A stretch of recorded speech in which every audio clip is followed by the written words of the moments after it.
What's going on, everyone? Hello, hello, hello. How are you all doing out there? Thank you so much for tuning in to another great epic episode of Just My Opinion Reviews.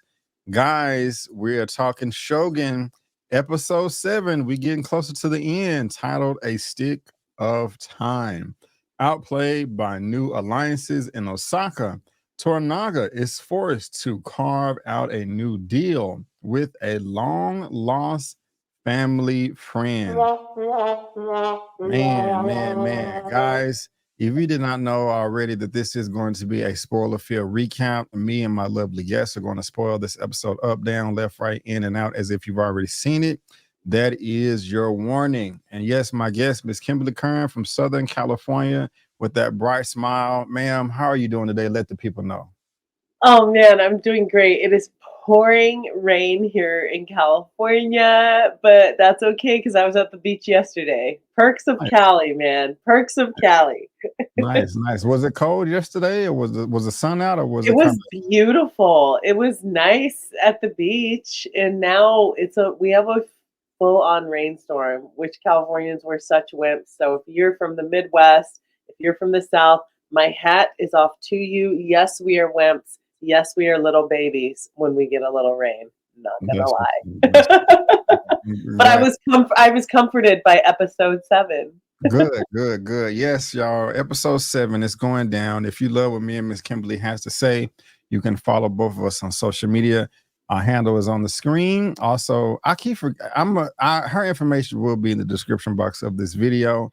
I'm going to make sure of it. And like always, this is going to be debuting on her channel as well. So whether you're watching this on my channel, her channel, subscribe to her channel, my channel, both channels, we both have the recaps, the reviews, the reactions for you. But man, Miss Kimberly, my or woman, my goodness, this episode, some unexpected things happen. What is going to happen next? I'm very curious.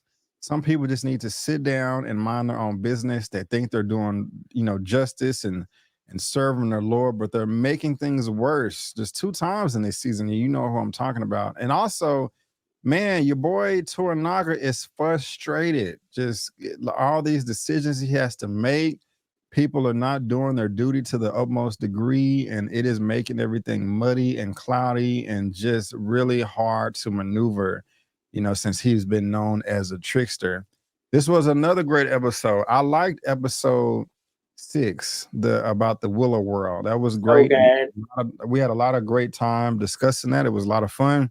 But I think I like this one a little bit more. I did, because first time I saw it, I just did not think that these things were going to happen, and I was shocked. And there's a saying that says blood is thicker than water, but not in this episode. It was quite thin, man, and people are stabbing each other in the back. So I really did enjoy it. Can't wait to hear your thoughts. What were your feelings after this episode ended? Did you like it, love it, somewhere in the middle? Where are you at? This was very cinematic for me. I think the value that they're putting in, that the executive producers have put into this show, is definitely top tier. You are not getting to be quality here at all. No to be quality here. The executive producers have poured into their whole cast. The crew is excellent. The cinematography has been great. Um, Giving it up to the unsung heroes of the things that bring stories to life, which are lighting. I really noticed in this episode, I really wanted to give a shout out to the lighting team. I thought it was lit beautifully for all of the evening scenes and the kind of by the fire scenes that we have. It just is a beautifully lit show. For some reason, this episode, it was deeper, it was more serious, but the look of it, the feel, the pacing of it, it was a little bit slower for me. But for me, it was that part. If this was a film, it was that part of the movie where things right before stuff goes down and you're feeling good and comfortable, and you look to your left and your right, and you're like, no, I know I'm getting betrayed, but wait, what? So some stuff is really going down. And Toranaga, Hiroyuki Sanada, he's just doing such a great job here. I am frustrated with him. I'm so frustrated. He needs to be pensive. He needs to have time for thought. And he keeps having to deal with like sixth grade kind of like you like him and he's looking at you, but he looked at my wife and can I put teacher, can I pull you aside? He looked at me funny and he's like, yo, this is my life. This is my country and you guys are bothering me. Then Lady Marmalade got something to say, want to pull me aside and just I don't have time for all of this. And so um this was very, very cinematic to I me. got you. A good drama to me. I got you, man. That's very funny. Your sixth grade analogy reference there because that's perfect. Because when he charged up Mariko, after Bonturo, her husband, I don't even want to know. I don't even want to. I don't know if I want to use the word whining because I was trying to sympathize with him a little bit. We know he's an a hole, but Baby. just but when he knocked the sword or the small blade out of Mariko's hand when she was begging for death, when he went outside the tent and looked up at the sky and saw the rain and the clouds and just how dark and gloomy it was, he took a deep sigh that just spoke volumes to me. And I was just like, man, I really feel sorry for this guy, right here. He was betrayed by so many people. Bontaro's Yeah. getting on his nerves. Mariko is pillowing with the engine behind his back, and he knows, even though he's not gonna call her out on it, his son has started a war and his brother betrayed him. And so he just like, Lord God, or whoever he prays to, like, please give me a break. Okay. Why do I have to go through this? I mean, ever since I was a 12-year-old boy, and even before that, I've been fighting wars, and this is really difficult, and I don't know what to do. And so, shout out to Toranaga, shout out to Hiro Sanaka. I forgot his first name. Excuse me. Um, Hiroyuki thank Sanada? you, thank you, Hiroyuki Sonata. He's just doing an incredible job, and it's also interesting. You told me that this first episode, I mean, not this first episode, but this episode here was a bit slower for you. I mean, that's fine. I thought episode 6 was a bit slower. This one was a bit, better pace for me, but whatever floats your boat, all that good stuff. Something that I do want to talk about that caught me off guard is your boy Yabashuge. He's been playing the fence this whole season, both sides. Sometimes it was Toranaga, excuse me. Sometimes he's with Shido. And I don't know why, but I got a big laugh after Saki, Toranaga's half brother, was like, hey, so, after they blocked out the checkpoints, he's like, hey, so you tried to send one of your generals back to Osaka to Shido to try to negotiate a private peace. What's And in the box? What's in the box? yes, yes, I did. I just got nothing but smile. I just smiled. I was like, I mean, not a Shido, but Yabashuge, that is what you get right there. What did you expect the Shido to do? Always trying to cut a Yeah, deal on the side, man. Always trying to cut a damn deal on the side. yeah, man. Yeah, He's that guy that is like, if this was a drug cartel movie, he would also be opening his jacket and being like, by the way, I got watches. I got watches, I got watches, I got watches. I know we sound like Coke cross seas, but come yeah, on, Rolex, like what you want? Like he's yeah, always doing something on the side. And yeah, it's like, yeah, bro, but he brings it on himself. That's why he said, every death I escape, there's another one waiting. yeah, But you can't cry about that. You cause all of this for yourself. You're yeah, a double-minded man. yeah, yeah, yeah, yeah. I got a good laugh out of that. I like the watches thing too. I got these cheeseburgers. That's probably taking it too far, but yeah, man. I was really tickled after that part, after that scene right there. It's just that And just he looked at the box like, yeah, he yeah. knew. Right. Didn't even he laughed it off. Yeah. Yeah. What really would have been satisfying. I'm glad it was a surprise because I did not see that coming at all. But Mhm. I was also thinking to myself, first I was like, man, I cannot wait to ask Kimberly about this. It's going to be one of my first things we talk about. But I really want to see the facial expression of the journal that he sent when the request was made. Like, you want me to go do what? Are you really expecting me to come back alive? Or was he very naive and like, okay, boss, I got you. I'll be right back. He I'm probably he tells so many he's one of those guys, he tells so many lies, he can't even keep up with them, and he probably has God, he's such a cult leader. He probably has so many people being like, "Yes, you are gonna overthrow the throne." Like, he just, oh, he's such a liar. But all of this, like, so much has been happening that's out of his control yeah. that has been screwing him up. Other people, other parties, especially Omi, man, Omi has been jacking up Yabushige. Yabushige, he's like, I got a plan. It's smooth sailing. And then all these people are coming in with their own ideas of what they want to do. And then you have the earthquake. And so he's in a position where he's like when they went to ask the brother, and he was ashamed. He's like, we're gonna beg this guy to help us. Really? Is that where we Yeah. are? And it's like, that's where you are, son. Like, if you would have picked the side, like, you wouldn't have to be here right now. Yeah, that was the next thing I was going to ask you about Omi. Like, I'm starting to just like him less and less. I don't even know who I like, who is worse to me, Yabashige or his nephew Omi, because he's the one feeding all this BS to Nagakata. Like too afraid to do things himself. Like, you do it. Let me influence you. And Yep. man, I mean, goodness gracious, is Kiku stuff that good that where you go begging to, hey, can I get my wife back? I That miss girl got her. sunshine. Yeah, yeah. Like Oh, man.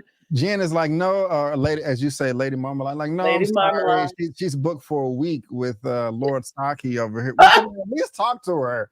I just want to look at her face, please. I just want to kiss on the cheek or something like, man, that's I don't know, Dude, that's pretty whack to me. How did you feel about that interaction? bro, Lady Marmalade, aka Bonita Betrayal. She's like, look, I don't talk about my clients. Like, how dare you even ask? But I ain't want to gossip, so you didn't hear it from me. But Blackthorne and Mariko, I mean, Yeah. maybe there's something. Like, she's such a gossip. Immediately I was like, Bonita Betrayal.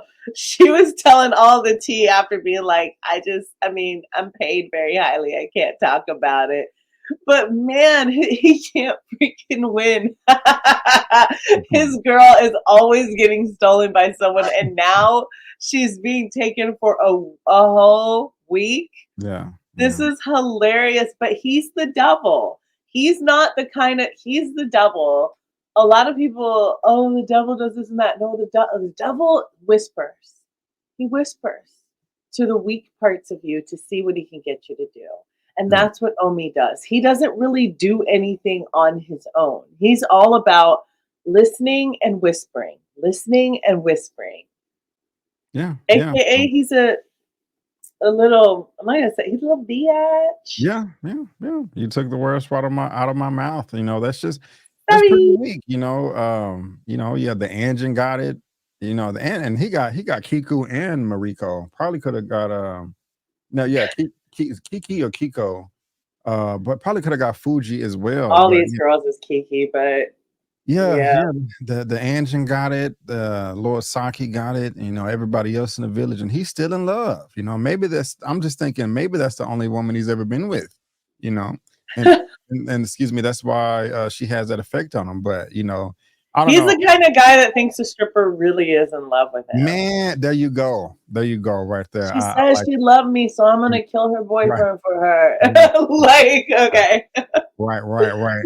Now, a little while ago, I said that I was trying to sympathize with Buntaro because, for one, I know that he's an a-hole to his wife, Mariko.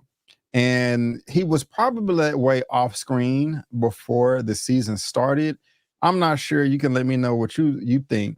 But if I want to play devil's advocate and put myself in his shoes, he knows that the engine tapped his wife. And so you're gonna feel some way about that. Kim is like, so I mean, she thought he was dead, but it's like, man, he's fighting for his life, trying to serve his Lord, and strategically escapes, finally makes it back to his wife, and he's like, wait a minute, you two got together last night, and so you can't really get mad at him, for feeling some type of way about that, because he hasn't necessarily confronted her about it. But a few episodes ago, when they're eating at the home, he can sense the energy. He knows something went down, and I can't blame him for being a bit salty for that. What say you, Kim? Are you with me or are you against me in that? Dude, no, I feel you. And also but also you bring it upon, let this be a lesson, whether it's 1600s or whether it's today.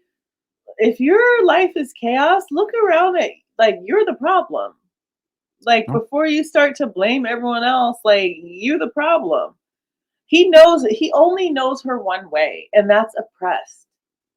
Okay. So he notices if she's smiling, because he's insulting her at every turn. He's always reminding her of her family. Like, so if she's got a genuine smile on her face, to him, he's the only thing he's used to her smiling at is her son. That's when she has true joy. Otherwise, nothing brings her true joy. So when he sees her having true joy on her face, he knows something's up, because he likes to keep her under his thumb. And at times I may but just have an understanding of, like, okay, we get it now, especially from episode 6. You want to be loved, and all she does is ask for death. But I'm sorry, when was the last time you were tender and kind with her? When was the last time you said, it doesn't matter what happened with your family, I will cover you? When was the last time you did that? Yet you want to complain because she found joy somewhere. You know what? It's not. It's just the icing on the cake that is the engine. That for him, it's a white boy. That's just the icing on the cake. She could have found joy with a lowly fisherman, and you would have been pissed off. But you just really hate that it's the barbarian. So I'm annoyed with him, because I'm like, if you hadn't kept her so oppressed, then maybe we wouldn't find ourselves where she's asking for death. And what a little brat he is. You're supposed to be a warrior. You're supposed to be someone that understands their leader and follows their leader. And this guy is in turmoil, and you ask for time with him, a stick of time, so that you can tell him, look, first of all, I thought it was so rude of him, and as a soldier, to say to your leader, look, things are looking bad, kind of gonna die anyway. Can you just promise me this? Since we're gonna die, let me kill the engine first. That's no hope in your leader. You guys are facing war, and after the earthquake, you're thousands of guys short. What a selfish thing to do, to go to Toranaga and to say, since we're already downhill, can I just kill Anjin? And I love that Toranaga came back with this Solomon-like wisdom. That's like, sorry, I think of the John Mulaney joke about King Solomon. Would you like the first half? He's like, okay, great. You want to kill him? Well, you have to kill her too, because it takes two to tango. And if you're going to come to me and you're upset because somebody has a crush on your beautiful wife, okay. But if you're saying it's more than that, then I guess we have to kill her too. And then I'll be left, without a translator, and then I can't get what I want. So say again what it is that you want while you're asking me in the middle of a war. Are you done? Are you done? Are you done? Great, bye. Like, I love the way Toranaga handled that. I'm trying to think of a better way. Yeah, you're right. And I'm trying to think of a better way Bonsura could have handled it. I don't know. Maybe just been straight up with his wife. Just don't. Just don't. Be nice to your wife. Love her so much that it's hard for her to pull away from Blackthorne. Love her so much that you make it easier and easier for her to look at Blackthorne and go, you know what? I am getting what I need. So this is over. Take notes, gentlemen. Take notes. Take notes. Kimberly is giving you the information. She's giving you the code. What are you? How did you feel about Toranaga checking was it Mariko right after that, because he wasn't playing sides. He was just like, like you said earlier, this is childish. This is sixth grade talk. I don't have time for this. I like the way he addressed it too, because he didn't necessarily call her out on it or whatever. He was just like, this is enough. Like, you can't play both sides. Okay, you're supposed to be the translator, loyal to me. I'm loyal to you, sir. You keep saying that is what he said. Kind of like, I know your situation sucks. I'm trying to give you purpose, but at the same time, you're making it worse on yourself. So Yeah. how did you feel about that dialogue between them and the way he delivered his lines? Because that was not for me. Honestly, I thought it was something that could set her free, because what a woman wants is freedom and understanding. And I really want to see some backstory. I know we're only a couple episodes left, but I want to see some backstory into how he took her on as like a father figure, because what he said to her was actually, I thought it was very odd. This is odd, but I oddly thought it was heartwarming, because he didn't just, I mean, he yelled, he got on her case, but he was more so understanding, like a father. He wasn't, it's like, I know you. I Mm-hmm. know you. I know there's this thing, but keep your eyes on the prize. He didn't even have to really, he was more so asking her so she could confront it within herself. He wasn't asking because he didn't know.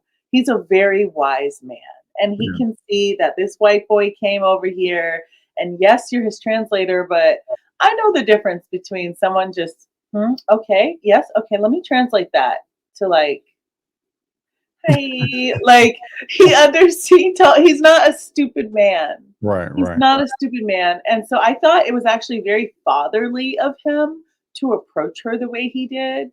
Um, it's like a king, I know he's not by definition a king, but it was like a king and a father. And it's like, I have to be a leader right now, but I also love you. Mm-hmm. And I want you to confront, like, it was kind of him. I took it as him saying, stop lying to yourself. You know there's something going on. We all know there's something going on, but look around you. We're in Yeah. chaos. We need to focus. I don't Right. have time for this. Right. You Right. deal with your ish, because you know it's there. So I thought it was actually very fatherly. And he kind of provided an opportunity, not for her to explain herself, but just to, like, be honest. That woman is so abused. Like, she really needs to be in a space where she can speak freely. And I thought what he did was very fatherly, to say, I know you know. You know what I'm saying? Like, we all know. So I actually really, as upset as he was, I actually really liked that scene Oh yeah. between Yeah. him and Definitely. Mariko. It was very father-daughter um, kind of scene. That's why I keep bringing it up. Let me ask you this though. What are your predictions? We got 3 episodes left after this, 8, 9, and 10. Before and up until the show ends, do you think he will allow her to take her life before the season finale? And Or, or are you okay with that happening? Okay, you serve me, take your life. you Or, know, yeah, that's a great question, Brandon. You know what? First of all, I don't think there's been any word, and I would love to see that if there is. I don't think this was planned to be a one-off, but I really want a season two. Because I want the Nina, the Pinta, or the Santa Maria, one of those to swing on by. yeah, I might yeah. be off a couple hundred years, but I want to see more, and I think, again, he has true feelings for people. I think he has great camaraderie and affection for Blackthorne. He also doesn't care whether he goes home or This not. this is true. I think he has very true fatherly affection for Mariko, but she's a translator. She speaks both languages, and don't think for a second I'm going to let you go. Like, you're such an asset to me. Now, if another translator comes by, maybe he'll consider giving her that. But I think as a fatherly figure, he knows, I know you think this will set you free, but your your greater honor to your family is to live. And I think he'll push her to live, not so much out of selfish political ambition, but that fatherly love that I know he has for her is like, it's just like gosh, Yuki and her grandfather, oh gosh, I always say his name wrong, Hiromatsu. Hiramatsu. Yeah. And she said the same thing. Let me die. And he was like reminded her of who you are and your lineage of samurai. And he told her straight up, you're better living. You're better to live because you have a life to live. You still have settles to score. And so no, I don't think he'll let her do that because he knows what a value she is in terms of just a human being. Got you. Got you. Something to look forward to is there will be more backstory coming for Mariko and how she came up under Toranaga's wing. I will say that. I am also with you as far as I would love to see a season 2 of this. Oh my gosh. Because I'm pretty sure you've seen it already, but if you saw the featurettes, the behind the scenes, the making of this show, Toranaga did say that during this time period and after his death, because of his rule, he was able to keep peace in Japan for about 279 years. Wow. And that's one of the reasons why Hiroyuki Sanada was so passionate about, retelling this story. So there's a story there, like who was in power after he passed away. I guess I can look up sometime how old he lived. I don't know if that's recorded, but I'm probably sure it is. But I mean, if he was able to keep peace in Japan for 279 years after his passing, after his death, that's pretty amazing. What But the things he put in place, yeah. yeah, but on top of that, what I would also like to see is a prequel to how he did become the power, or part of the Council of Regents, because Dude. the season started out with there already being beef and turmoil between the five, like his relationship with the Taiko. At the very beginning of this episode, we saw that this was 46 years in the past, so he's 12 years old. So what is that? Wow, the boy warrior. The boy warrior, yeah. We thought that he had a clean. What was the general's name that surrendered? Mizokuchi or Mizukuzo? something like that. He's like, "Hey, I want to record it that Cool. that the young boy warlord was my second." And his we'll talk about this in a second, but his brother, Lord Saki, was like, "Hey," telling the story around the table. Hey, he was able to chop the head off with one slice, but we found out later on in the episode when he was talking to Hiromatsu that was a lie. It took nine attempts to chop the head off. So that's Ow. interesting right there. But my point is that I want to see all of that when Toranaga was a young boy, and how he became to be. I mean, 12 years old. Wow. And they even said that, man, your first death or your first war is better than your first time pillowing with a woman. And so, yeah, I want to see that. How did you feel about the opening? Is the war is over? Yeah, and all that hot jazz. Well, not hot That jazz. was so cool. I mean, I love that flashback because you got to see because Toranaga, like, he's just so different. And I just love the way he's playing. Hiroyuki Sanada is playing this role because Toranaga, he walks with the wisdom of Solomon. He's so wise. And you don't get there by being a Yabushige, being selfish, being on your own team. You don't get there by being like Ishido, where it's all political and oh, let's make stuff up to get what we want. You get there by living a life a certain way with a certain form of integrity and a certain law that you create for yourself that you live by. And to see him, like we all know, with much power comes great responsibility. At 12 years old, you have this grown man saying that you have bested me. Yeah, You yeah. have bested me. This 12-year-old kid, dang, man. What did you do at 12? Yeah, yeah. Oh my God. So that tells me he's always been a person with a level head that knows what things are. When you're 12 and you're fighting a war, you're seeing how the sausage is made. You're seeing all the behind the scenes. So that's why he's so wise. He doesn't, when his son's like, come on, dad, they called you a ding dong. Let's cut their head off. And he's like, slow your roll, slow your roll. Let's just use wisdom. That's not how we Yeah, play this. yeah, He's so it just really gives me a peek into how wise he is and why he's so wise. That's what makes me love Toranaga.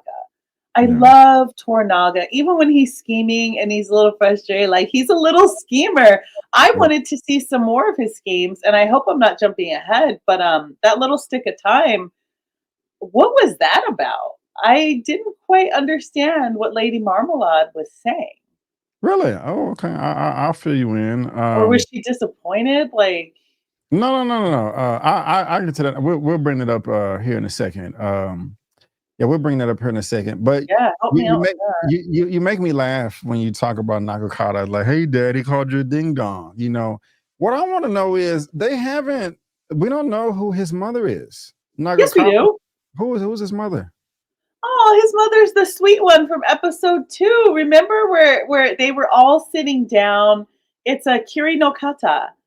Um, and she was like helping because remember in their culture they have more than one wife. So his youngest wife is pregnant. Toranaga's youngest consort is pregnant. And then the older one, when they were sitting down all together, and he had just gotten out of the meeting with the regents, and he was saying to her, and they had this cute exchange about how long they've been together. And he was saying, and she was like, "Oh, when I was young," and he's like, "Oh, you're still young." He's like, "Except for your fat behind." And she was like, Oh, okay. "Not in front of the guests." Like, Got you, remember got they were you. kind of Okay. joking a little bit because You're they've been right. together for like 30 something You're right. years. You're right. You're right. That's You're right. that's his mother. And I I thought completely. that's how I know Toranaga's not one of those warlords, if you will, because he Okay. was very gentle and sweet and actually playful and loving with his first wife, I guess you could say. They Yeah. had a really sweet exchange. That's the mother. It's That okay. yeah, Appreciate it. Kiri no Kata. That completely slipped my mind. The reason why I brought it up and asked is because Toranaga's so wise and smart and been doing. He really probably didn't even have a childhood for the most part. If he's a war, not even just on the field, but like a warlord at 12.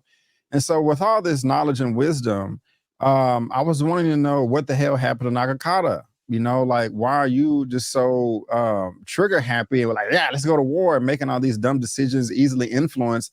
I was going to say, what is the relationship with his mother? Was it a bad influence? Was she a bad role model? But apparently not. So I just don't know how he just fell off the deep end like this with all of these. Hey, are we going to die with our swords wet of blood? And the way that Toranaga turned around, like, why is it always the ones that's never been in battle so eager to go into battle? And I was just like, Ooh, I was like, yeah. ow. Yeah, yeah, yeah. So, but thank you for clearing it up. But as far as the stick of time, I don't know if she had to pay for his time, but a visual representation of that was the incense. Like, hey, let's light one. I have enough. I don't know if it's 5 minutes, 10 minutes, 30 minutes, but when the incense burns out, that means that our time is over. But she just wanted to me, that was just a conversation that she wanted to have, like, hey, I know that we're dealing with all of this turmoil right now, but let's try to look to the future. I have been doing this for a long time. This is the life of a willow woman or the willow world, but I want more for my people and my women. After all this is taken care of, you are building out Edo. Can I have a body of land and not just be a whorehouse, but a place for women to thrive? And it can be a Yeah. tea house. We don't just have to offer ourselves to men because we're young and beautiful. But She eventually, wanted to teach like etiquette, I think, Japanese etiquette, I think, something like that. you can interpret it that way as well. But she said after a while, our flower wilts or something like that. Like we're just, we're forgotten and discarded. And I want more of that for my women because I've lived my life as a whore. I was, my entire life as a whore. I was born in the gutter. But she was like, you can somewhat relate to all your hardships. She was like, through mine, it's made me very ambitious. And I think she said guile. I can't remember the other word that she used, but Mhm. to me, she just saw it as an opportunity, like, hey, I know you're going through some things, but I just want better for myself and my legacy and the women up under me. We don't want to just be men's play. I mean, she's like, it's an honor, but we're more than that. Not only we want to be able to thrive in more ways than one. That's how I took it. And so she was But just asking for. yeah, Go ahead. but what does she mean when she said, "Why would you make such a careless mistake?" And then she said something about how she's like, "Oh, the great Toranaga, so cunning. How did you, the boy warlord, don't tell me you did this on purpose." And then she says, "Why would you make such a careless mistake?" And she's kind of like, I took it like, help me out. I took it as she's seeing all these people come in, and his brother comes in, and all of a sudden his brother's got reign over him. I think she's, or this might have been before that scene actually. I saw her, to me, she was kind of calling him out, like, the position we're in is pretty vulnerable, but you are the most wise and cunning Toranaga.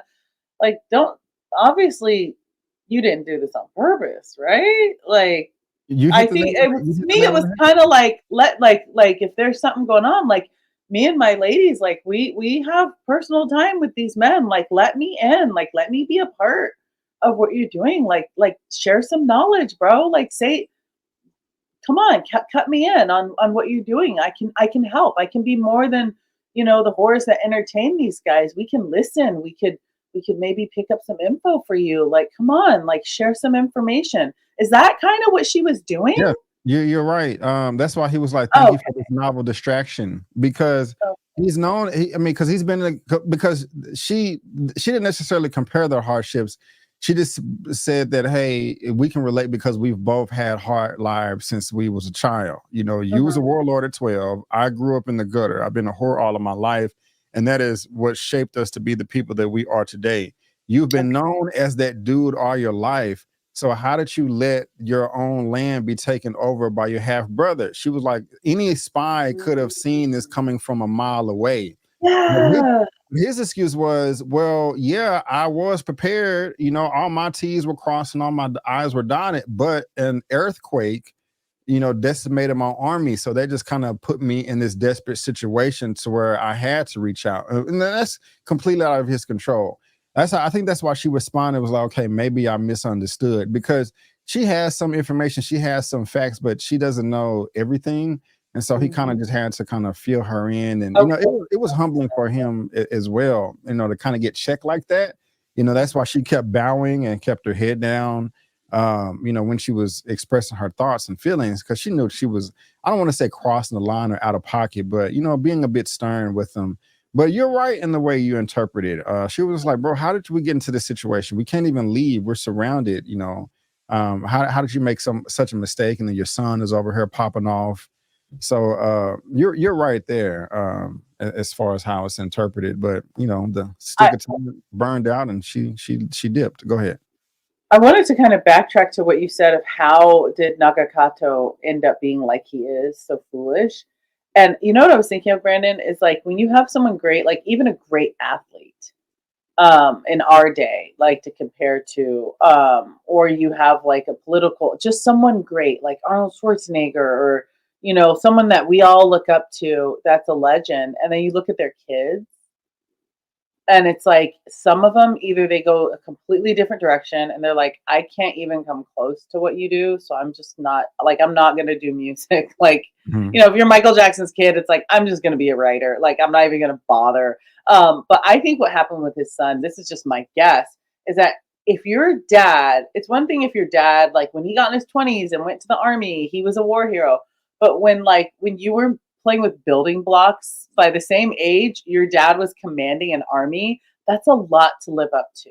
Mhm. And Toranaga, if you didn't really have a childhood as a parent, you don't really know how to treat your 12-year-old like a Good point. kid, Good point. Good other than like, why haven't you conquered any armies? By the way, can you add like point. you know, I think he's wise enough to not put that pressure on his kid, but also I think there's a disconnect between Toranaga and his son, because it's not that prideful thing, but it's just like, no, legit, like, I don't get it. Like, how do you think like this? I mean, Yeah. by the time I was 12, I have grown men bowing, like killing themselves over me because I won. Like, how could you be so dumb? Like, of course we're not going to do that. Like, so I think there's a disconnect in how to just raise a regular kid when you've been great forever. Yeah, yeah. I Good think point. that's why his son is such a kooky bird. I It's got you. crazy. I got you. Super You cute. know, a day job I had about 6, 7 years ago. Um, she was one of my coworkers was Kenyan, and she just talked about all of the cultural differences, from Black Americans to Kenyans and where Mm. she's from. And even over here, all the time, family members and friends would just pop up at their home unannounced just to visit. And I was just saying to myself, that is just so unheard of. Like my mom, dad, and brother would never just pop at my door, like, "Hey, what you doing? Drop everything right now. Let's come in and fellowship. Or won't you go cook me some food as well?" You know, and I'm just like, she says, like, what we in 2024 now? So this is maybe around 2016, 17 ish or whatever. And my jaw hit the ground. I was just like, wow. She was like, "Yeah, Brandon, sometimes I can just be at my house, then my whole family would just come over, 6 people, just randomly, and just come in, take their shoes off. Then I got to just stop what I'm doing, cook them a meal, yada, yada, yada, yada." I say that to say, I know they didn't have cell phones or text messages back in the 17th, 16th century. But I kind of thought about that when Hiramatsu came and visited his granddaughter, Fuji, or whatever. And it was a nice meeting or whatever. I don't know, and now that I think about, I don't know why I gave that little pre-story there. But how did you feel about him popping up like that, and Oh their relationship, and also him giving her the remains, the ashes? Did we already talk about this? Am I no, tripping? we didn't. Okay. No, And Fuji was like, "Hey, when I'm done serving, I want to die too." But his response was, "Why don't you live and, take in this victory that is around the corner," or something like that. How did you feel about that? If you don't mind. oh, I thought that was beautiful, and I also, it's interesting. It really speaks to me about history, the Japanese history of that time, because you have some places, and when you think about period pieces that you've seen at other times that take place in the 1600s, maybe in England, you may not see such a great bond between father and daughter in certain cultures, or father and granddaughter. I thought it was so sweet. I thought it was so kind of him to bring her baby's remains, and her husband, his remains. He was so rude to her. But her baby, that was such a kind thing to do, because she had to get on a ship and take a trip to where they are, and then she was made Blackthorne's consort, Yeah. and so and her baby. Let me start over. Her husband spoke out of turn like a ding dong, and it cost him. And then he spoke up without her, like, agreement, and was like, "You know what? To make up for it, let's kill my son, my new son."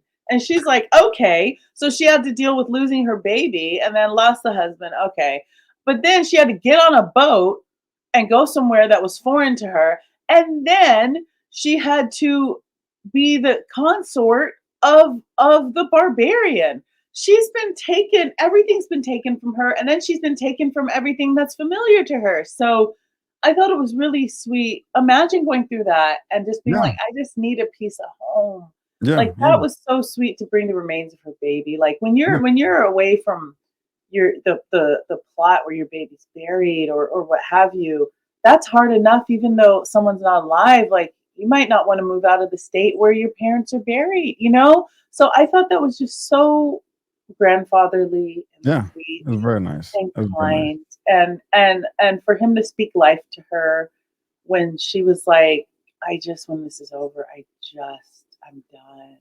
Yeah. And Yeah. for him to just say, "Look, like, again, you're the blood of a samurai. Like, you have so much to live for."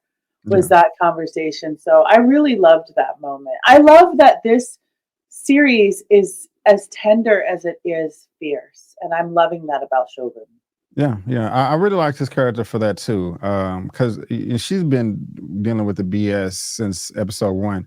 Mariko as well, but we haven't seen it on screen just yet. But for her husband to talk out of pocket and then her innocent child to be just murdered, but him coming just like, hey, and I know in Osaka, I promised you that I would take care of these remains, and I'm just gonna try to do what I can to make you comfortable. And she was even training later on in this episode too, like I with was that. like, okay, let's get it, Yeah. girl. She's like, hey man, if we got to fight, I have more than one role. I can be a consort, I can be a wife, I can Yeah. serve, I can also box. I'm ready to serve. And so, in one instance, I want to say like, man, all these people need therapy, of course, and they all want to die and commit suicide. But in her case, specifically, like, I don't blame her, man. She's gone through a lot, So shout out to Fuji, trying to hold it down. Really love her. Yeah, she's look at her. Ooh. She's Go ahead, girl. yeah, she's doing her thing. She's doing her Do her thing. thing. I think it was either episode 5 or 6 recap. You asked me, it's like, man, I wonder if we're gonna see, or maybe it was off screen backstage. You was like, I wonder if we're gonna see Toranaga's brother. And we get him at the very beginning of this episode when they're in the woods. And what was funny to me was as they're preparing for their arrival, he was off in the cut looking like, okay, I'm gonna make sure that we're not ambushed. Okay, there's Toranaga's army. Oh, they don't got that many. What happened to the army? This is a little regiment here. I'm think we're gonna see hundreds of thousands of men. Buntaro walked up to Mariko, was like, hey man, make sure that Angie keep his mouth shut.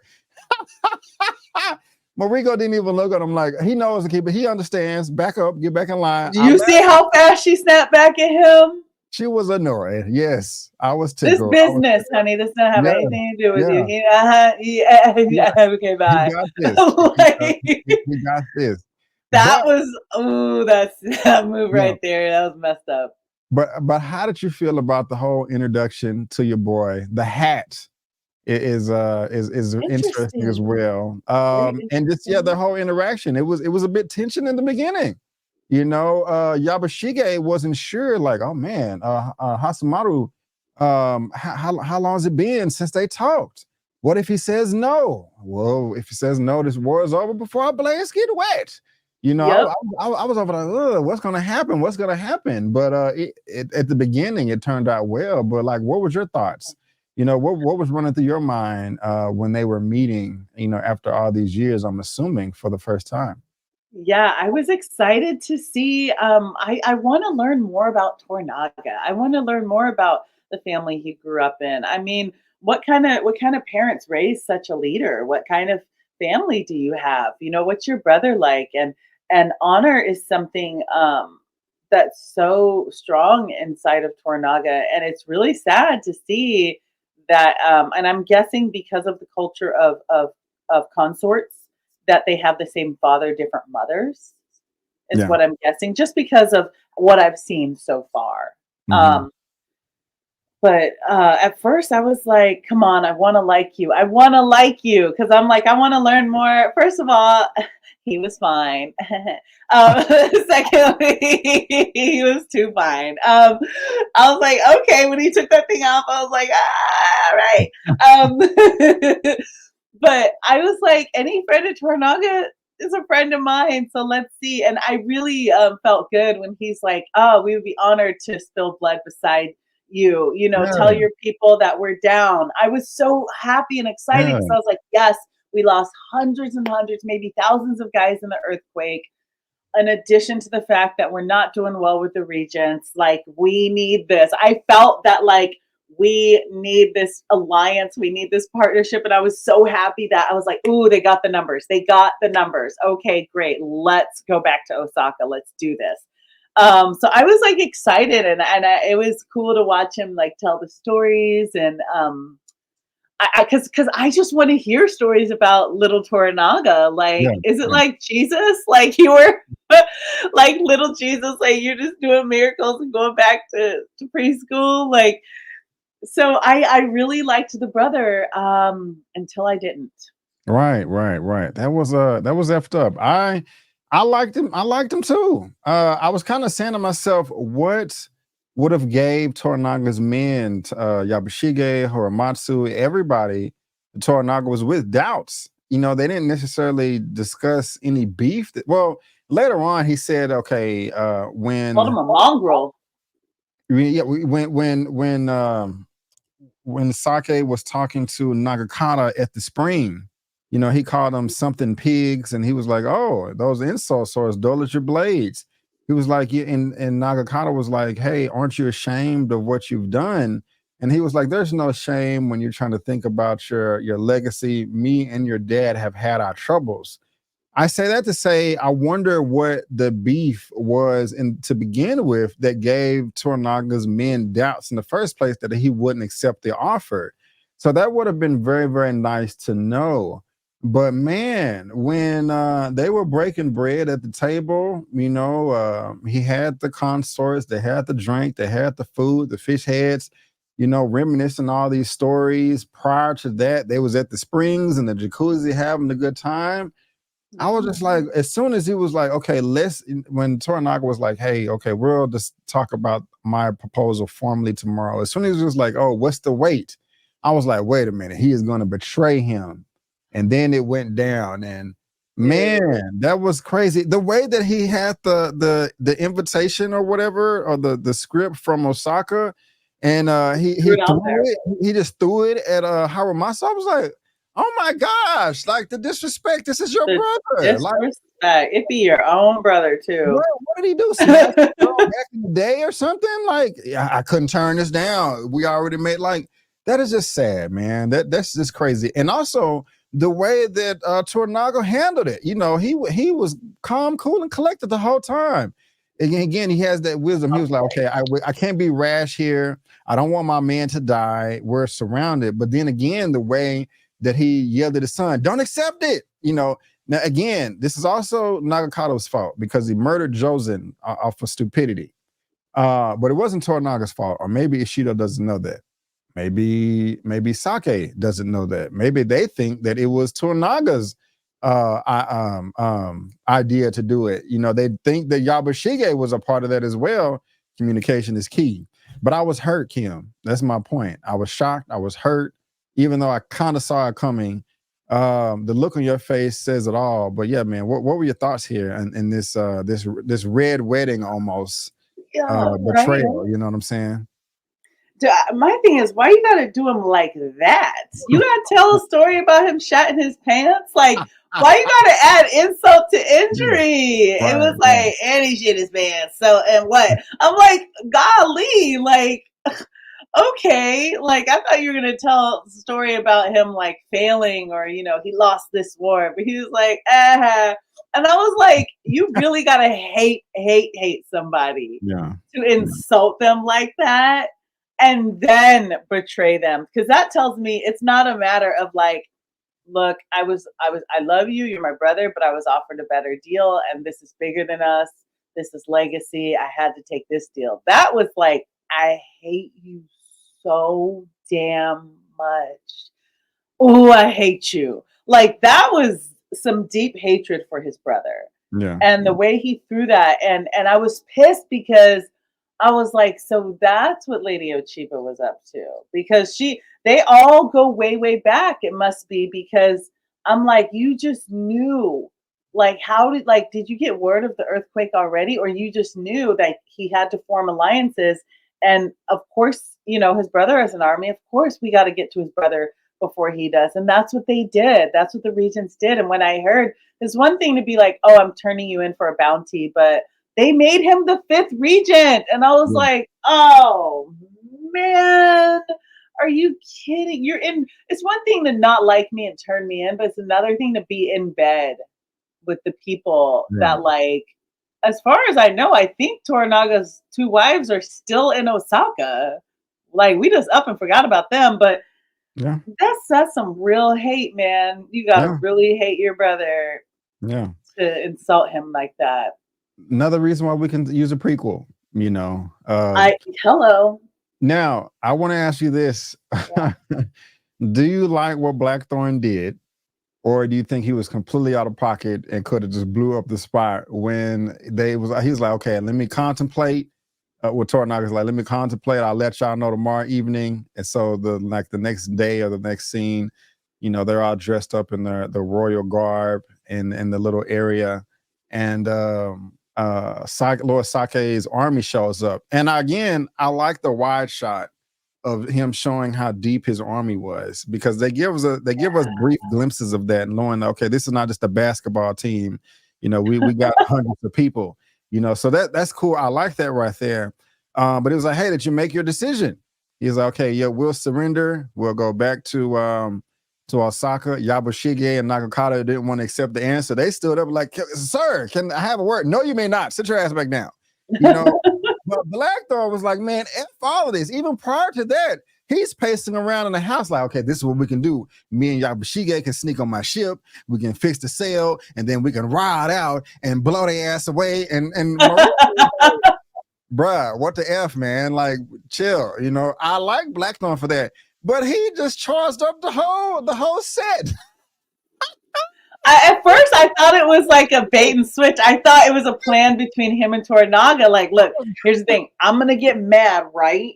And then I'm going to get like real upset. And I'm going to be like, I'm mad. And then you're going to come in and like question me. Then I'm going to rise up out of the ashes like a phoenix, yo. And then I'm just going to like set it off. Like, I thought it was a plan. Like, I thought something was happening. And it was nothing going down but frustration. I was just like, oh my God, bro, you're about to get your head chopped off 3 times. Chill out. Pissed. He's because remember, he still has his boys in Edo, or what's left of them. And so kind of, I'm like, do we have a 3 Musketeers situation? Like, when they get together, do they set it off? Like, so I'm like, part of me is pissed because I was like, first of all, it started out with him saying, you know what? You give me all these gifts. You give me gifts, you give me land, you give me nice titles, you give me these swords. That's great. But what does it all mean if you don't actually include me in your plan? Good point. You're just giving me gifts, and I didn't come all the way from England to Japan through Magellan Strait for your gifts. You won't let me get back on my ship. You won't let me get my guys and leave. So he's a man of action. He's like, look, if you're not going to let me have my ship and my men and go, at least, because remember, they still have their issues with the Portuguese, like, at least include me in your plans so we can get these Portuguese and like kill them. Like, but don't do this thing where you're placating me with these stupid gifts. I feel I've been nice. I've been bowing. I've been accepting your gifts. I was trying to leave. I was going to leave. And now you're not even going to tell me, but now, you just want to give up? In addition to not letting me know what's happening and not listening to me and not letting me have a voice and not giving me my ship. Because if you want to give up, okay, I grew to love you, but fine, give up. Just give me my men and my boat. But no, you want to keep those things from me, and then you want to surrender? You want to surrender? You know what? It took me right back to coming to America at the barbershop. F you, F you, F you, F you too. That's what Blackthorne did. He's like, if let me go back to England, then you had me thinking we were gonna do this Crimson Tide and we were gonna we're gonna go get him. And I could satisfy with that because maybe we could like wrap the Portuguese up in that, defeat them. I could be about my business. But you're going to put me through all this and then you're going to give up? Yeah, I feel you. Screw you. I never liked you. Screw you. I don't blame him. I don't blame him. Very good point. Yeah. Very good point. And on top of that, they had him train his army with the cannons and stuff. Like, for what? We're not going to blow some shit up. You know what I'm saying? What are we doing? And then he says Crimson Tide was a mistake. Yeah. You already thought it was a mistake, and then they convinced you to do it, and you're like, Crimson Tide. And then now it's like, it was a mistake. And he's like, y'all can make your mistakes by yourself. Right. I'd like to be on my way back to England with my peoples. Right. So Also, go ahead. sorry.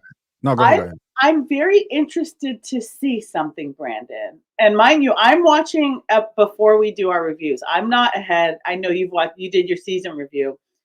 I don't know what's going to happen next. His guys, whoever's holding them in Edo, if they're smart, they'll be like Toranaga and say, I don't like you. You stink. You foul, mousy trash. But like they were with Blackthorne, you do war a certain way that maybe I don't know. So I'm hoping that his boys are back in Edo teaching people how to fight the English way. Let's grab a bottle, we break said bottle, then we cut the throat. Okay, that's how we do it back in the pub. I'm hoping they're exchanging some info and they're building their own little army. But I felt Blackthorne's frustration 100%. Yeah. Great points, Kim. I definitely agree with you. I'm also trying to think about Toranaga. He's like, he don't want his people to die, but sometimes you got to go out swinging, and so it's tough. And staying on Blackthorne real quick, I forgot to talk about he's been there for months, at least 6 to 8 months, but he still hasn't learned how to use a sword, because Yabashige is frustrating, pissing the wind. Pull your sword out, disarming him like that. Buntaro sees this opportunity, like, I can take off his head now. Toranaga said no, but here we are. I like that scene right there. I love that scene. Right? Tom Cruise learned how to use a sword. He became one of them, but that's not the case. That would have been too predictable, and so he's been there this whole time carrying the swords, don't know how to use them. I like that too. You say you like it as well? Mm-hmm. Go ahead. What say you? I'm right there with you, Brandon. You bring up a good point. He's walking around with these swords that have been passed down from samurai to samurai, and you don't know how to use them.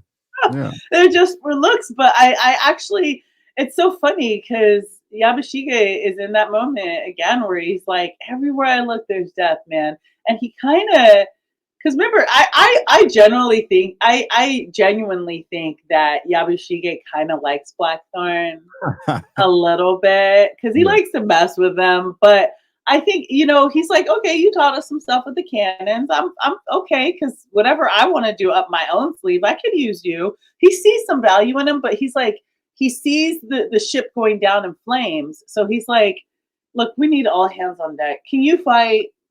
Yeah. Let me see what you got. Oh my God, you suck. Okay, look, stand up straight. Right. Two hands. They go, 2 hands. Let me show you what to do. So he kind of was he wasn't just bullying him. He was giving him kind of a rough, like, you need to learn how to use these swords, because if I'm going to die, I'm for damn sure not going to die because I didn't teach everyone how to fight for their life. Right. But Buntaro is just so mental, man. He's so mental. Like, they're doing a lesson and you're just going to come in and be like, well, I want to try. I'm going to cut your throat.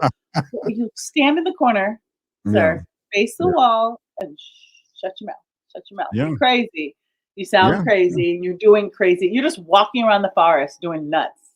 Like, do crazy somewhere else. Like, we're trying to figure out how we're all going to survive. Like, your issues with your wife, get out of your feelings.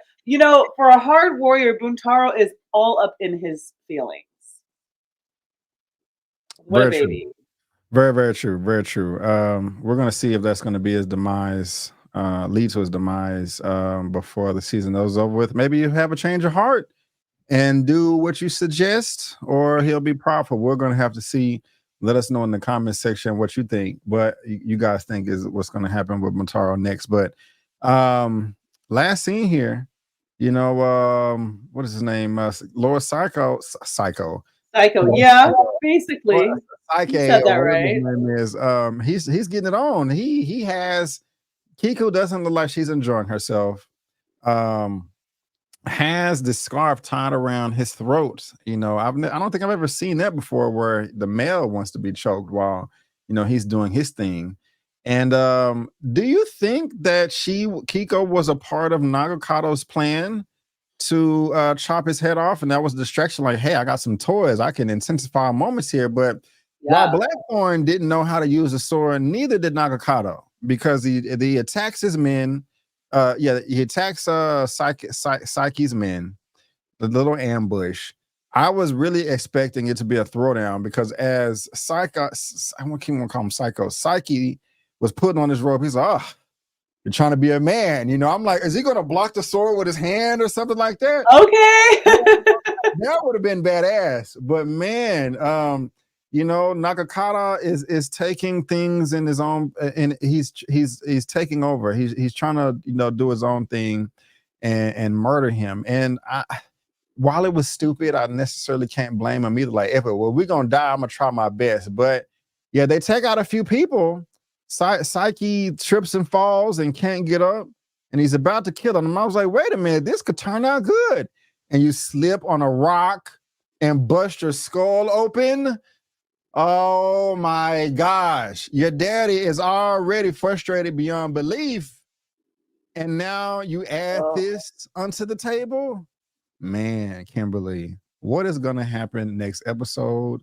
What did you think about all of that blood spilling? First of all, the direction was great. In terms of the direction with the editing was really good, because he made this big thing in the hot tub with Omi about, well, if I'm going to die, it's going to be the best death in the world. Well, first of all, okay. But secondly, he wants so badly to be his dad.